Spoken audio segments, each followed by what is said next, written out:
making seafood and mushroom kebabs with Oriental spicy rice.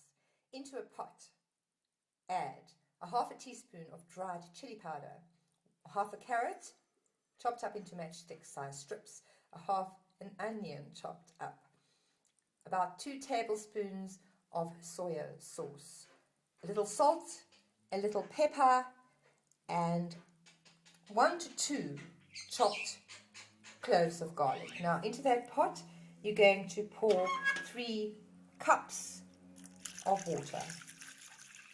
Put it on the stove to boil.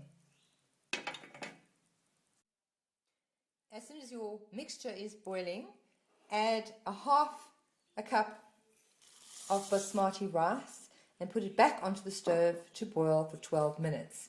Then turn the heat off and put a lid on.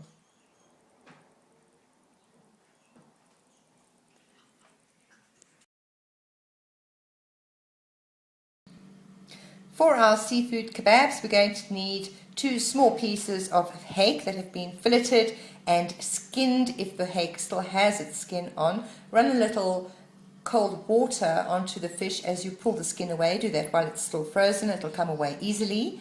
Cut the fish up into bite-sized pieces while it is still cold, semi-frozen. That's the best time to cut it up. It's easy to cut like that and it'll fry the best. You also need a couple of button mushrooms, a few cherry tomatoes, a few prawns or shrimps with the tails still on that have been parboiled for about a minute in boiling water, a bowl of flour to which you've added 1 tablespoon of salt, a little pepper, and perhaps a little fish spice or any herbs of your choice that go with fish, and a bowl of beaten egg, about 2 eggs in a bowl beaten together. Mix your fish into the egg and then transfer it into the flour so that you can coat each piece with flour, salt and pepper. Coat the prawns and then halve your mushrooms and coat them in the same way. Separate the prawns, the fish and the mushrooms. You're going to cook the fish and the mushrooms first and the prawns afterwards because the prawns will cook much faster. Add first your fish to a pot of heated oil. Cook for about a minute, then add your halved mushrooms that have been coated in flour.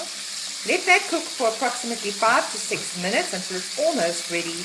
When you judge that it needs about a minute more to fry, then add your coated prawns. Drain your cubes of fish and mushrooms in a colander with a little newspaper underneath. Make sure that you stir it to get rid of any excess oil. Then you're going to thread it onto skewers that you've already started to thread with your tomatoes. Let your prawns cook for a minute and then drain them in the same fashion. Thread your hake, mushrooms, prawns onto your skewer, alternating with cherry tomatoes and anything else of your choice, olives, cheese, whatever you feel like. Serve it with a mound of spicy rice and a little soya sauce for dipping.